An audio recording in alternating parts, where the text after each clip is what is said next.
Hello, boys and girls. It's Mrs. Land here. I hope you're having a fantastic day. The season we are in right now is called autumn or fall, and there's lots of fun books to read at this time of the year.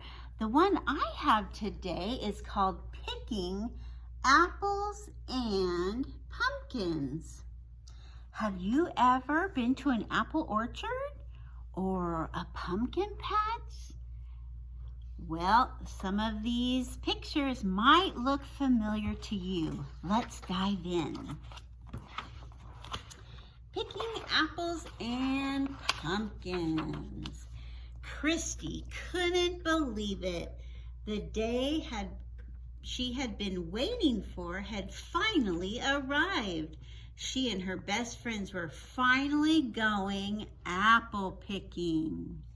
"Hi, I'm Scott Applegate," said the man who was giving out the baskets. "Welcome to Battleview Orchards." In no time at all, Christy, her friends Michael and Nina, her sister Kelly, her mom and dad, and her grandmother were taking an old-fashioned hayride.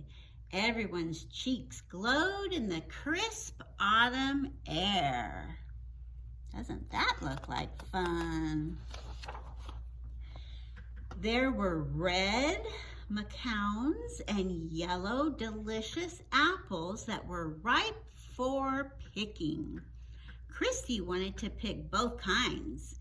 The kids decided to start with the red ones. Nina reached an apple and took a bite. That first apple tasted so sweet. While Christy and Nina piled apples in a basket, Grandma checked them to make sure none were bruised. "These will be perfect for my apple pie," she said, smiling. "Look up there," she said to Nina and Christy. Michael had climbed all the way to the top of the tree. "There are some great apples up here," he called down to Christy and Nina. This time it was Christy's turn to climb to the top of the tree and pick apples from the highest branches. When everyone had picked enough red apples, Kelly and Michael picked up the basket and carried it back to the hay wagon. Scott drove everyone to the yellow, delicious apple trees. After she climbed down, Christy's father showed her how to use a picker to pick apples that were high up in the trees. Can you see the picker? A picker is a long stick with a basket at the end of it. Using the picker made apple picking easier, but climbing the trees was still more fun. "Lunchtime," Christy's mother called out. One by one, the children scrambled down from the trees. They sat on the grass and enjoyed a yummy picnic lunch of turkey sandwiches and juice. They were surprised at how hungry they all were, especially after eating all those apples. After lunch, it was time to move on to the pumpkin patch. Christy had never seen so many pumpkins. There were tiny pumpkins, medium pumpkins, and really big pumpkins too. Christy found one pumpkin that was so big, she had to ask Grandma to help her lift it. Wow. The pumpkin patch was a great place to play. Kelly, Nina, and Michael pretended to ride pumpkins. Christy tried a little one on as a hat. All too soon, it was time to leave the pumpkin patch. Christy's parents helped the children pile their pumpkins together.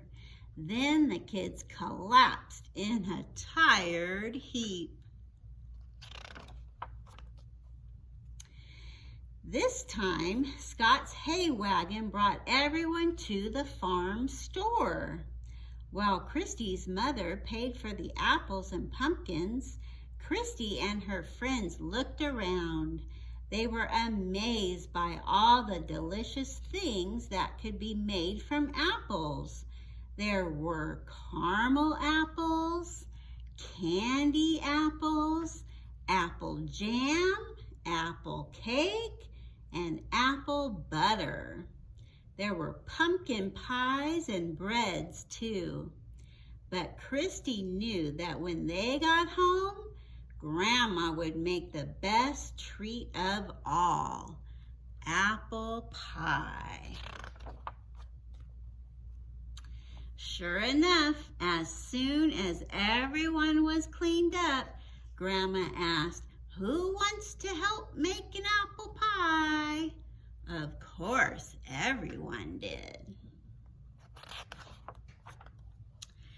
While Grandma started to peel and slice the apples, Nina and Christy mixed flour, water, and shortening together in a big bowl to make the dough for the pie crust.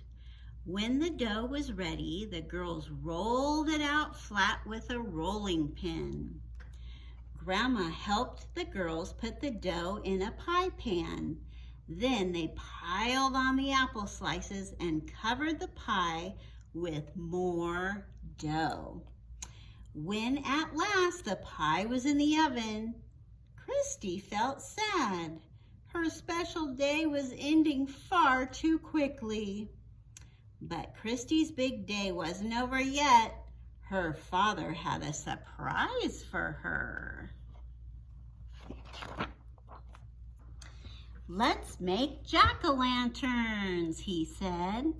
The children had lots of fun drawing faces on their pumpkins. Christy's father used a sharp knife to cut off all the pumpkin tops. Michael and Christy scooped out the seeds. Then Christy's father followed the patterns to carve out the faces. Ooh-wee, look at those faces. Oh, there they are with lights in them. That night, after Nina and Michael had gone home, Christy and her family put candles inside their jack-o'-lanterns and watched them glowing in the darkness. Finally, Christy and her family had a delicious bedtime snack, homemade apple pie. It was the perfect ending for the perfect day. Wow, that was a fun day of apple picking and playing with the pumpkins, sitting on them and making hats with them, and then carving them and putting a candle in them, making them into jack-o'-lanterns. And then, of course, eating Grandma's homemade apple pie. Wow, I think I want to plan a day like that. Well, you boys and girls, enjoy the rest of your day, and I hope you get to go to the pumpkin patch this fall and pick a special pumpkin for your porch. Bye-bye.